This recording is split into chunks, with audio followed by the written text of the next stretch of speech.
अस्सलाम वालेकुम। नॉवेल ब्रूशे बाय सुमेर हमीद। प्लीज़ मेरे चैनल को लाइक शेयर सब्सक्राइब करें और अगर आप कोई और नॉवेल सुनना चाहते हैं तो कमेंट सेक्शन में मेंशन कर दें। एपिसोड 6 स्कॉटलैंड से भी होकर आया था, जहां मारिया के कुछ रिश्तेदार रहते थे। इसके पास भी मारिया की माँ और सुतेले बाप के बारे में इनके नामों के अलावा कोई मालूमात नहीं थी। घर वापसी पर इसने अपनी जेब से ब्रूशे निकालकर अपने हाथ में लिया और कितनी ही देर तक इसे देखता रहा। फिर इसने इसे मुंह से लगाया। रात ऐसे ही बीत गई। जोसेफिन, रोज़ा और मिस्टर ब्रूक हैग सारी रात ब्रूशे को रोते हुए सुनते रहे। अगले दिन सुबह ही मिस्टर हैग इसके कमरे में आए। ब्रूशे को सीने पर रखे वो कुर्सी के पूछते सर टिकाए ऊँघ रहा था। उन्होंने इसे उठाकर बिस्तर तक जाने के लिए कहना चाहा, लेकिन फिर रुक गए। इसके सामने बैठे रहे। कच्ची पक्की नींद से जाकर इसने कमरे में देखा तो मिस्टर हैग को देखकर उठकर बैठ गया। मैं तुम्हारे लिए परेशान हूँ ऑस्कर, मिस्टर हैग इतना ही कह पाए। उठकर अपना लिबास दुरुस्त करो। ऑस्कर कोई जवाब न दे सका। इतने हफ्तों बाद तुम घर वापस आए हो, तुमने इतना देना भी मुनासिब ना समझा। अगर मैं उसी रात मारिया के पीछे चला जाता तो मुझे मिल जाती। वो ऐसे गायब ना हो जाती। वो यकदम इनके सामने घुटनों के बल आकर बैठ गया। हाँ, मिस्टर हैग ने सर हिलाया। मुझे दुख था कि इसने मुझे बेरहम क्यों कहा। मुझे दुख था कि इसने मेरे मुंह पर थप्पड़ क्यों मारा। मुझे अपने दुख की परवाह थी, इसके दुख की नहीं। मिस्टर हैग इसे देखते रहे। बोलो, मैं सुन रहा हूँ। जब तक इंसान की अना बुलंद रहेगी, इसकी मोहब्बत बुलंद नहीं हो सकेगी। इस रात मेरी अना बुलंद रही और मैं इसके पीछे नहीं गया। गांव की एक मामूली लड़की के पीछे भागकर जाना मुझे अपनी हैसियत के मुकाबले में मामूली लगा। तुम एक मोहब्बत करने वाले और हमदर्द इंसान हो ऑस्कर। तुम्हें अपने बारे में वहम नहीं पालने चाहिए। हम सब ही मोहब्बत करने वाले और हमदर्द इंसान होते हैं पापा। इस वक्त तक जब तक हमारी मोहब्बत और हमदर्दी का इम्तहान ना लिया जाए, हम सब ही अच्छे होते हैं जब तक हमारी बुराई का नकाब उलट ना दिया जाए। मैं तुम्हारी बात से मुत्तफ़िक हूँ। मुझे अंदाज़ा था कि मारिया बहुत हसास है। वो सिर्फ मेरे लिए आयरलैंड आई थी, मुझे इस बात का यकीन है। वो बुरूशे बजाए बगैर नहीं रहा करती थी, लेकिन फिर भी मेरे लिए जंगल में बुरूशे दे कर जाया करती थी। मुझसे मिलने के बाद इसने नई धुनों को बजाना शुरू कर दिया था। फिर भी मैं इसके पीछे भागकर नहीं जा सका। मैं इसका रास्ता नहीं रोक सका। चंद कदम ही तो थे। वो मेरे सामने ही तो मुझसे दूर होती जा रही थी। फिर इसी वक्त इसे रोक लेने में क्या हर्ज था। इसे भी यही दुख होगा कि मैं इसके पीछे ना गया। इसके साथ हमेशा ये दुख ना रहने दो कि तुमने इसे जाने दिया। ऑस्कर ने सर उठाकर मिस्टर हैग को देखा। ये मुलाकात यहीं ख़त्म होगी। चंद दिनों बाद ऑस्कर मिस्टर हैग के पास आया। आपने मेरे बारे में आज तक जो कुछ कहा वो सच साबित हुआ। आपने कहा कि मैं अच्छा शिकारी नहीं बन सकूंगा और यही हुआ। एक वक्त ऐसा आया मैं दिन रात शायरी किया करता था। फिर मैंने कैनवस और रंग खरीद लिए। वही हुआ जो आपने कहा था। शायरी की गहराई में ना उतर सका और ना रंगों से मुज़य्यन कुछ तख्लीक कर सका। अब आप बताएं, क्या मैं मारिया को ढूंढ लूँगा? मैं सच सुनना चाहता हूँ। ओह मेरे प्यारे ऑस्कर, तुम अच्छे शिकारी ज़रूर बनते अगर तुम बहादुरी से अपनी कमज़ोरी से मुकाबला करना सीख जाते। तुम एक अच्छे शायर भी ज़रूर बन जाते अगर तुम्हें मालूम होता कि एहसासात की तर्जुमानी ज़ुबान और कलम से नहीं बल्कि रूह से की जाती है। तुम मुसव्विर भी बनते अगर रंगों से पहले की बेरंग दुनिया को देखना सीख लेते। क्या मैं मारिया को ढूंढ लूँगा? इसने अपना सवाल दोहराया। ये तुम तय करोगे या बुरूशे? बुरूशे? बुरूशे, वो बुड़बुड़ाया। इस रात बुरूशे फिर रात भर बजता रहा, फिर से रोता और गमज़दा और दिल गिरफ्ता रहा। नए साल की सर्दी अपने उरूज पर ही रही और वो बर्फ़ानी रात में जंगल में अपने घोड़े पर सवार उस वक्त को याद करने की कोशिश कर रहा था जब वो पहली बार यहाँ आया था। इसने ब्रोशे को अपने मुंह से लगाया और इस धुन को जहन में जगा कर अपनी सांसों से निकाल कर ब्रोशे की धुन तक लाना चाहा। वो इस जंगल में इस रात गूंज रही थी। ब्रोशे से चंद बेहंगम आवाज़ें निकली जो अब इसके घोड़े की नाराज़ हनहनाहट फिर भी वो कितनी ही देर तक कोशिश करता रहा, लेकिन बुरुशे से धुन के नाम पर एक सुर भी नहीं निकला। अगले दिन गांव वालों ने हैक ख़ानदान के खूबसूरत बेटे को चरागाह में टहलते, घास पर लेटते, दरख्त से पीछ लगाए बैठे, झील के पानी पर पैर से इर्ताश पैदा करते, बुरुशे बजाने के लिए खुद से को हलकान करते देखा। ये एक लड़की का साज है, तुम्हें जेब नहीं देता, गांव के एक बूढ़े ने इसके पास से गुजरते हुए कहा। ऑस्कर हंस दिया। ये किसी सन्फ का नहीं, इंसान का साज है। इसका मानना था कि मारिया का गांव इसे बुरुशे की कुछ धुनें दे देगा, लेकिन ऐसा नहीं हुआ। जोसेफिन ने इसे एक लंबा सा ख़त लिखा। इसका कहना था कि वो अपनी शादी की तैयारियां उस वक्त तक शुरू नहीं कर सकती जब वो वापस नहीं आ जाता। तुम्हें अपना ख्याल रखना नहीं भूलना चाहिए जोसेफिन के लिए। जब वो वापस आ गया तो इसने नज़रें चुराकर उसके बढ़े हुए बालों और बेहंगम मूँछों को देखकर कहा। वो मुस्कुरा दिया। तुम सिर्फ अपनी शादी के दिन की फ़िक्र करो, मेरी नहीं। शादी के दिन? जोसेफिन का हाथ पकड़कर जब वो इसे दुल्हा के पास ले जा रहा था तो जोसेफिन ने अपने सफ़ेद नकाब के पीछे से लरजती हुई आवाज़ में कहा, मुझे माफ़ कर दो ऑस्कर। ऑस्कर ने जोसेफिन की तरफ मोहब्बत से देखा। नई ज़िंदगी की शुरुआत पुरानी गलतियों की निशानदेही से नहीं करनी चाहिए, कहकर उसने जोसेफिन का हाथ इसके दुल्हा के हाथ में दे दिया। तुम लिज़ा को पियानो क्यों नहीं सिखा देती? एक दिन माँ ने इससे कहा। इसे थोड़ा बहुत जितना भी पियानो बजाना आता था, इसने लिज़ा को सिखाने की कोशिश की, लेकिन नाकाम रही, क्योंकि लिज़ा खुद कानों में उंगलियां ठूंस लेती थी। क्या मिस्टर वॉल्सन ने मेरी बेटी को पियानो सिखाने की भी ज़हमत नहीं की?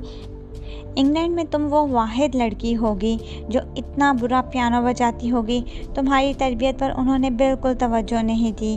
क्या इसीलिए तुम्हारे बाप ने तुम्हें इनके पास छोड़ा था? उन्होंने मुझे ईवा और केथी की तरह ही रखा था। वो मेरा बहुत ख्याल रखते थे। क्या केथी और ईवा को पियानो बजाना आता है? हाँ, बहुत अच्छा। फिर तुम्हें क्या बजाना आता है? क्या सीखा है तुमने मारिया? मैंने बोलो, जवाब दो। क्या तुम जानती हो यहाँ लड़कियाँ क्या कुछ करना जानती हैं? तुम्हारा तारुफ करवाते हुए तो मुझे शर्मिंदगी उठानी पड़ती है। मारिया सर झुकाकर बैठ गई। मैं देख रही हूँ कि तुम्हारे अंदाज़ो अतवार में शाइस्तगी भी नहीं है। तुम बिल्कुल उजट गंवार लगती हो। मैं गंवार ही हूँ माँ, इसलिए मेरे बार बार बुलाने पर भी तुम मेरे पास नहीं आई, ताकि तुम फौहड़ और गंवार ही रह सको। मारिया खामोशी से सुनती रही। इसकी माँ के 7 बच्चे थे और इनकी देखभाल में कितनी भी मसरूफ़ रहती थी, लेकिन वो अपना ख्याल रखना नहीं भूलती थी। इन्हें अपने लिबास, अपनी खूबसूरती की फ़िक्र रहती थी। जब मारिया 2 साल की थी तब मिस्टर एल्बर्ट और मिसेस जीन अलग हो गए थे। वो एक ऐसे इंसान के साथ ज़िंदगी गुजारना चाहती थी जिसे समंदर से मोहब्बत थी। एक जहाज़रान की वापसी का इंतज़ार शुरू में तो इन्हें अच्छा लगा, फिर इन्हें कोफ्त होने लगी और वो दोनों अलग हो गए। मारिया अपने चचा के साथ रहने लगी और वो अपने शोहर के साथ आयरलैंड छोड़कर चली गई। मारिया को इस बात का कभी दुख नहीं रहा कि माँ ने इसे चचा के पास ही रहने दिया था, लेकिन माँ का अंकल विल्सन के लिए सख्त रवैया इसे अच्छा नहीं लगा। वो खामोशी से सुन भी नहीं सकती थी। इसके कानों में शाइन सी होती रही थी। 7 बच्चों, 4 मुलाजमों और 2 मंजिला घर की देखभाल मारिया ने करनी शुरू की तो मिसेस जैन खुश हो गई और उन्होंने अंकल विल्सन के लिए सख्त अल्फाज इस्तेमाल करने बंद कर दिए। मिसेस जैन सरे शाम कहीं ना कहीं चली जाती। इनका हल्का बहुत वसी था। घर इनकी सहेलियों की आमद से भी पुर रौनक रहता था। मारिया माँ के नित नए डिज़ाइंस के कपड़े देखकर हैरान रह जाती थी। क्या कोई सोच सकता है कि इस जैसी फ़ैशन से नाबालिग लड़की की माँ फ़ैशन की इतनी दिलदादा हो सकती है? रात को इसके छोटे बहन भाई सो जाते तो वो रोशनियाँ गुल करके अंधेरे में चुपचाप बैठ जाती। खिड़की के बाहर कोई जंगल नहीं था, वो जानती थी, फिर भी उसे लगता वो जंगल में बैठी है और उड़कर आने वालों की बद्दुआएं समेट रही है। अब वो इसके गिर्द रक्स नहीं कर रहे, बल्कि इसे नफ़रत से देखकर दूर भाग रहे हैं। वो अपनी आंखों पर हाथ रख लेती। मारिया मारिया, क्या हुआ है तुम्हें? माँ तशवीश से इसे देख रही थी। इसे आंखें खोलकर इन्हें देखा। दोनों छोटे बच्चे भी इसे अपने बिस्तर पर बैठे देख रहे थे। इनकी आंखों में नींद थी और वो डरे हुए लगते थे। आप आ गईं? कैसी रही दावत? मिसेस जैन अचंभे से मारिया को देखा। दावत से तो मैं कब की आ चुकी हूँ मारिया। मैं तो तुम्हारी चीख सुनकर अपने कमरे से भागती हुई आई हूँ। क्या हुआ है तुम्हें? तुम अपने बिस्तर पर क्यों नहीं सो रही थी? ऐसे क्यों यहाँ खड़ी थी? ये बुरूशे कौन है? इसे आसपास देखा। वो कमरे के ऐन वस्त में खड़ी थी और इसकी फ्रॉक का एक कोना इसकी कलाई के साथ बंधा था। इसने पियानो सीखने की कोशिश शुरू कर दी थी। वो ज़्यादा से ज़्यादा वक्त पियानो को बजाने की कोशिश करती थी। मिसेस जैन घर होती तो अफसोस से सर हिलाती। ऐसे लगता है जैसे तुम्हारी उंगलियों को बद्दुआ दी गई है। ये कोई भी साज़ नहीं बजा सकेंगी। तुम पर साज़ों की रूह मेहरबान नहीं होगी मारिया। शुरू में तो सभी बुरा बजाते हैं, लेकिन तुम तो बदतरीन बजा रही हो। तुम पियानो की कोशिश तर्क कर दो। तुम खुद को थका रही हो। बाज नहीं आई। अपनी कोशिश जारी रखी। एक रात मारिया बाग में चहलकदमी कर रही थी कि इसने फ़िज़ा में रोशनी के नुक्ते को हरकत करते देखा। इतने अरसे में पहली बार हुआ था कि वो थोड़ा सा मुस्कुरा दी। इसे लगा कि इसके दोस्त इसे ढूंढते फिर रहे हैं। ये गुमान इतना ज़ोरावर था कि वो खुशदिली से टहलती हुई इसके करीब आ गई। वो एक पौधे पर बैठा था। अभी मारिया का साया भी इस पौधे पर नहीं पहुंचा। इसने इसे उड़ते हुए देखा। वो इतनी तेज़ी से उड़ गया कि मारिया को गुमान हुआ कि वो इसकी मौजूदगी की वजह से दूर भागा है। यह ख्याल इसके दिल में इतनी बुरी तरह से रासिख हो गया कि वो बाग में देर तक टहलती रही। वो जुगनू का इंतज़ार करती रही, लेकिन दोबारा फिर इनके बाग में कोई जुगनू नहीं आया। इस गुमान ने इसे नीम पागल सा कर दिया और शाम को वो शहर के एक दूसरे बाग में गई। वहाँ कितनी ही देर तक टहलती रही। फिर इसने ये मामूल बना लिया कि वो बाग में देर तक टहलती रहती। मिसेस जैन को इससे कोफ्त होने लगी। मारिया, क्या तुमने ज़िंदगी का मकसद चहलकदमी ही बना लिया है? मारिया ने माँ से छुपकर रात को बाग में टहलना शुरू कर दिया और रात गए तक जुगनुओं का इंतज़ार करती रहती। एक दिन मिसेस जैन इसे अपनी सहेली के घर लेके गई। वहाँ भी मारिया देर तक बाग में चहलकदमी करती रही और फिर सरे शाम फवारे के गिर्द से चंद जुगनू दिखाई दिए। वो देर तक इन्हें दूर से देखती रही और फिर जैसे ही इनके करीब आई वो इससे दूर हो गए। मारिया फवारे के पास सर झुकाकर बैठ गई। ये गुमान हकीकत बन चुका था कि वो नन्हे कुमकुमों के लिए काबिले नफ़रत बन चुकी है। वो कभी इसके पास नहीं आएंगे। बुरूशे रहमदिली का साज़ है। इसने बेरहमी का साज़ बजाया तो वो इससे दूर हो गए। मैं जान गई हूँ, अब मैं बुरूशे बजाती भी तो कोई ना आता। इसने सब कुछ खो दिया, रोशनी, रक्स और बुरूशे। आइलैंड की रातों में वीरानी बढ़ती जा रही थी। वीरानों की तन्हाई को बुरूशे का बेहंगम साज और वीरान कर रहा था। मिस्टर हैग के घर के मुलाजमों को बुरूशे की बेहंगम धुन में सोने की आदत हो चुकी थी। वो रात को अपने कानों में रुई ठोंस लेने पर मजबूर हो जाते थे। दिन में रात की बातें करते करते भी वो थक चुके थे। अपने कमरे की खिड़की की चौखट में बैठे बुरूशे को मुँह से लगाए ऑस्कर इस धुन को अपनी आँखों से पढ़ने की कोशिश करता रहता जो इसने जंगल में सुनी थी। वो धुन इसकी आँखों के सामने लहराती थी, लेकिन वो इसके साथ साज में नहीं आती थी। कभी एक भी बार बुरूशे से इस धुन का एक आधा सुर भी नहीं निकला। वो जानता था जाड़े की सारी ठंडी रातों की कोशिश के बावजूद वो नाकाम रहेगा। नाकाम जुगनू इतनी जल्दी नहीं आया करते। वक्त ने ऑस्कर के कानों में सरगोशी की और वो गहरी सांस लेकर रह गया। जानते हो ऑस्कर, तुम्हारे दोस्त तुम्हारे बारे में क्या क्या बातें कर रहे हैं? एक दिन रोज़ा ने मासूमियत से पूछा। मैं जानकर क्या करूँगा रोज़ा? वो कहते हैं कि तुम नाकारा हो चुके हो। मैं वाकई ही नाकारा हो। मैं अब तक बुरूशे से एक धुन नहीं बजा सका। मुझे अच्छा नहीं लगता। सब तुम्हारे बारे में बातें करते हैं। रोज़ा ने अपना निचला होंठ लटका कर कहा। करने दो। वो कहते हैं तुम दीवाने हो। कहने दो। मिस्टर कॉर्टर की पार्टी में सब कह रहे थे कि तुम्हें शहर से बाहर निकाल देना चाहिए क्योंकि तुम्हारे सास की आवाज़ झींगरों की आवाज़ से भी बदतर है। फिर वो सब हंसने लगे। ऑस्कर भी हंसने लगा। वो लोग सच कह रहे थे। क्या उनको इतना भी हक नहीं कि वो सच कहें और इस पर हंसें? इन्हें ऐसे मजाक नहीं उड़ाना चाहिए ऑस्कर। दूसरों को क्या करना चाहिए ये हम तय नहीं कर सकते रोज़ा। दूसरों के लिए अपने दिल से गुस्सा निकाल दो। नापसंदीदगी नफ़रत में बदलेगी और नफ़रत सब कुछ ले डूबेगी। ऑस्कर, तुम्हें इसे हद तक नहीं बदलना चाहिए ताकि मुआशरे में तुम्हारा मुकाम ही गिर जाए। मुआशरती पैमानों की इतनी फ़िक्र नहीं करनी चाहिए रोज़ा। इनके मेयार बदलते रहते हैं। मुझे तुमसे खौफ आने लगा है ऑस्कर। तुमने ऐसी अनोखी बातें कैसे सीख लीं? बुरूशे इस वक्त तक नहीं बजेगा रोज़ा जब तक मेरा दिल साफ़ नहीं होगा। धुन उस वक्त तक तकमील की तरफ नहीं आएगी जब तक मैं हर ख़ास व आम के लिए एहतराम नहीं रखता। बुरूशे दिल की सादगी और बेनियाजी का साज है रोज़ा। ऑस्कर, तुम बुरूशे को फेंक दो। ऑस्कर ने मुस्कुराकर रोज़ा के बालों में हाथ फेरा। तुम ऐसी बात करोगी तो मेरा दिल और दुखेगा। तुम कभी मारिया की तरह बुरूशे नहीं बजा सकोगे। शायद ऐसा ही हो, लेकिन ये भी तो हो सकता है कि मैं मारिया से भी अच्छा बुरूशे बजाने लगूं।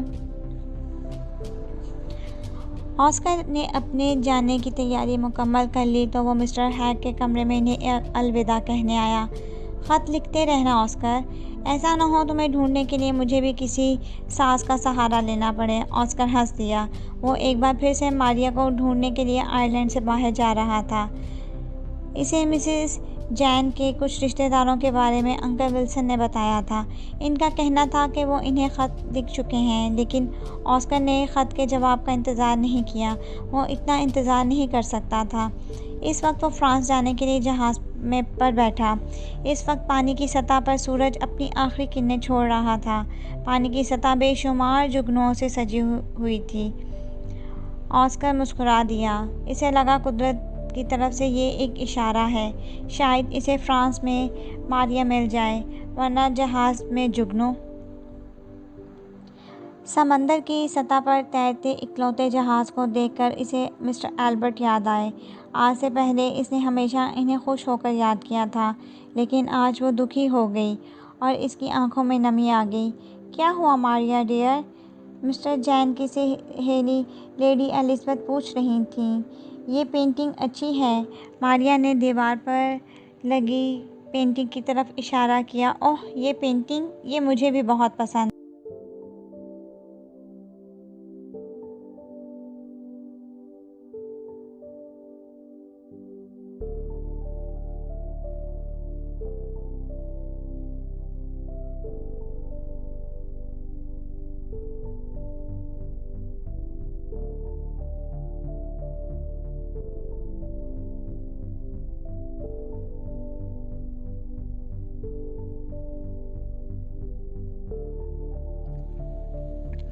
ये मुझे याद कराती रहती है कि मुझे जल्द से जल्द अपने अगले सफ़र की तैयारी कर लेनी चाहिए। माँ बता रही थी कि आपको सियाहत का बहुत शौक़ है। बहुत ज़्यादा। अफ्रीका के सफ़र ने मुझे बहुत सी अजीबो-गरीब चीज़ें हासिल करने का मौका दिया, जबकि लोगों का कहना है कि मैं अफ्रीकन जादू से जवान होने गई थी। अगर समंदर के सफ़र ने ही मुझे जवान रखा हुआ है तो इसमें मेरा क्या कसूर है? ये कहकर वो काफ़ी देर तक हंसती रही। कैसी चीज़ें? मारिया ने सिर्फ बात को तूल देने के लिए पूछा, और इसके पास था ही क्या बातें करने के लिए। लेडी एलिज़ाबेथ ने मुलाजमा से किसी ख़ास संदूक को लाने के लिए कहा। कुछ ही देर में वो एक नन्ही सी शीशी को इसके सामने खोलकर रख रही थी। मारिया समझी ये वो खुशबू है। खोलकर नाक तक ले गई, लेकिन इसे कोई खुशबू नहीं आई। लेडी एलिज़ाबेथ हंसने लगी। ये खुशबू नहीं है मारिया, ये मुझे हासिल होने वाली ख़ास चीज़ों में से एक सबसे ज़्यादा ख़ास चीज़ है। ये तो जुगनू है। छोटी सी बोतल मारिया के हाथ से गिरते गिरते बची और पूरी की पूरी काम कर रह गई। इसे लगा लेडी एलिज़ाबेथ इस पर तंज कर रही हैं। वो बेयकीनी से इन्हें देखने लगी। मैं भी ऐसे ही हैरान रह गई थी जब मुझे इसके बारे में मालूम हुआ।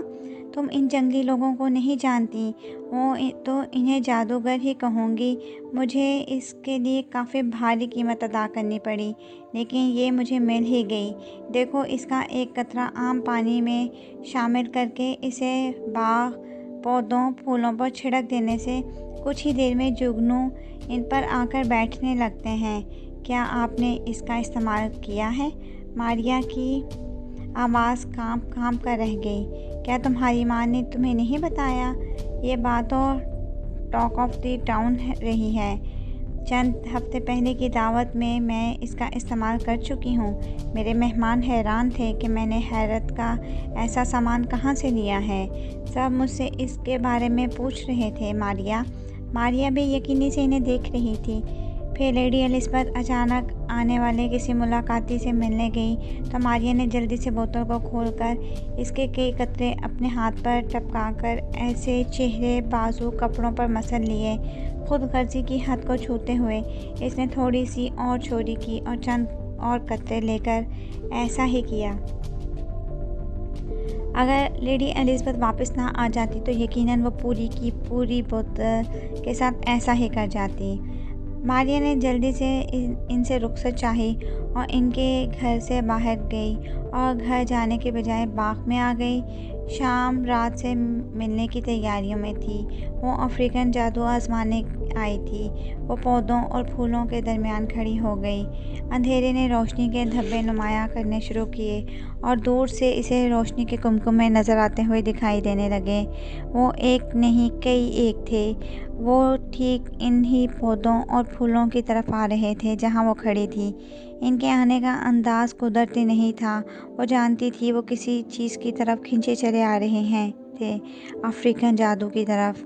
मारिया के दिल की धड़कन तेज़ हो गई। इसे लगा कि वो खुशी से पागल हो जाएगी। इसे जुगनूसी की तरफ बढ़ रहे थे। हाँ, अब वो वापस जाएगी, आयरलैंड भी और गांव भी। वो ऑस्कर को एक ख़त फ़ौरन लिख देगी कि वो वापस आ रही हैं। अंकल विल्सन के गले से लग जाएगी और एक बार फिर फ्रॉक उठाएगी और अपने दामन में जुगनू समेट लेगी। बुरुशे फिर से इस जुगनू से अपनी नाराज़गी ख़त्म कर चुके थे। उन्होंने इसे माफ़ कर दिया था। इतने लंबे अरसे बाद मारिया मुस्कुराने लगी थी। इसने अपने दिल को खुशी से नाचते देखा और कुछ देर के बाद वो खुद भी नाचने लगेगी। इधर उधर से जुगनू आने लगे और पौधों, फूलों के झुंड की तरफ तेज़ी से बढ़ने लगे। मारिया पौधों से निकलकर सामने खड़ी हो गई। एक जुगनू झूमता हुआ इसके करीब आया और इसके सर के गिर्द मंडलाने लगा। खुशी से मारिया को सर को उठाकर देखा और जैसे कि वो मारिया की खुशबू पा गया, वो मुखालिफ समत में उड़ा और तेज़ी से इन जुगनुओं के दरमियान चक्कर लगाने लगा जो इसके दायरे में थे। लम्हों की बात थी, लम्हों में ही सिमट गई कि जैसे इसने ऐलान कर दिया कि यहाँ वही है जिसने एक मोहब्बत के लिए हमारी मोहब्बत जला दी, जिसने कभी जंगल से खौफ नहीं खाया था। वो ऑस्कर के घर से खौफजदा हो गई थी। ऑस्कर की रुतबा दौलत को ये बुरुशे से पटाना चाहती थी। ये मारिया जो हमारी दोस्त थी, इसने हमारी दोस्ती की तिजारत की। अफ्रीकी जादू पर असर था, वो जुगनुओं को इस तक ले आया था। आग का जादू इससे भी ज़्यादा ज़ोर आवर रहा। वो सारे जुगनू इससे दूर ले गया। इंसान अपनी नस्ल से वफ़ा निभाए ना निभाए, जुगनू ये वफ़ा ज़रूर निभाता है। वो अपनी नस्ल के दोस्त को भी याद रखता है और दुश्मन को भी। मारिया ने गर्दन उठाकर रो देने वाले अंदाज से ऊपर देखा। इसका दिल फट जाने के करीब हो गया। बुरुशे की धुन को वो मुंह से सीटी से बजाना चाहा, लेकिन कोई एक भी रद्द अमल किसी को वापस ना ला सका। मारिया ने लपक कर चंद जुगनुओं को हाथ बढ़ाकर पकड़ना चाहा, लेकिन इससे वो इतनी तेज़ी से दूर हो गए कि वो दम बखुद रह गई। हकीकत वाज़ेह हो गई, अब बुरुशे बजेगा तो भी जुगनू नहीं आएंगे। तुम जानती हो मारिया, जुगनू तुम्हारे पास क्यों आते हैं? क्यों अंकल विल्सन? वो बुरुशे या इसकी धुन पर नहीं आते, वो तुम्हारे दिल की आवाज़ पर, तुम्हारी मोहब्बत में आते हैं। वो इतनी ज़ोरावर है कि वो तुम्हारी तरफ खींचे चले आते हैं। ज़रूरी नहीं कि वो तुम्हारे अलावा कोई और बुरुशे बजाए तो जुगनू इसके पास भी आए। अगर तुम चाहती हो कि जुगनू हमेशा तुम्हारे पास ऐसे ही आए तो हमेशा इनसे ऐसी सच्ची मोहब्बत करनी होगी। मेरी मोहब्बत में कभी कमी नहीं आएगी अंकल। मेरी मोहब्बत में कभी कमी भी आई और खोट भी। बाग की वसत में दरख्तों में छुपे खड़े मारिया ने खुद को घास पर गिर जाने दिया। इसने हाथ अपनी आंखों पर रख लिए और फूट फूट कर रोने लगी। मैंने अपनी सारी धुनें फरामोश की, सब जुगनू जला दिए, बरूशे हमेशा के लिए खो दिया। जुगनू के जल जाने के बाद बरूशे जैसे हमेशा के लिए खामोशी में खो गया था। फ्रांस के सराय में बैठा वो पापा को ख़त लिखने के बारे में सोच रहा था। सराय बंदरगाह के करीब थी, जहाँ वो जहाज़ के इंतज़ार में थे। रात का खाना खाने के बाद वो बरूशे बजाने लगा था। खाना खाते ही सब लोगों ने अपनी गर्दनें घुमाकर इसे देखा, लेकिन वो खामोश नहीं हुआ। उसे ऐसी नज़रों की आदत पड़ चुकी थी। वो जानता था कि इतने लंबे अरसे के बाद भी वो बरूशे को ठीक से बजा नहीं पाएगा, लेकिन वो रुकने वाला नहीं था। वो माहिर शिकारी नहीं बन सका, क्योंकि वो अपनी कमज़ोरी को बहादुरी में बदल नहीं सका था। वो शायर नहीं बन सका था, क्योंकि इसके एहसासात सतही रहे थे। और मुसव्विर भी नहीं बन सका था, क्योंकि वह रंगों से पहले की दुनिया को नहीं देख सका था। वो बरूशे ज़रूर बजा लेना चाहता था, क्योंकि वो मारिया के बगैर नहीं रहना चाहता था, और मारिया अपने जुगनुओं के बगैर नहीं रहेगी। सब खाने से फारिग हो गए तो कॉफ़ी पीते एक बूढ़े ने सर घुमाकर ऑस्कर की तरफ देखा। ज़रा हिम्मत से बजाओ, डर क्यों रहे हो? क्या तुम नहीं जानते डर के ना गाना गाया जा सकता है और ना ही साज़ बजाया जा सकता है? बरूशे के लिए ऐसा फ़िक्रा पहली बार ऑस्कर की समाज से टकराया था, वरना जैसा बरूशे वो बजाता था लोगों को गुस्से में मुब्तला कर देता था। वो अपने कानों में उंगलियां ठोंस लेते थे। क्या मुझसे कुछ कहा? वो तस्दीक के लिए ऑस्कर रुककर उनसे पूछा।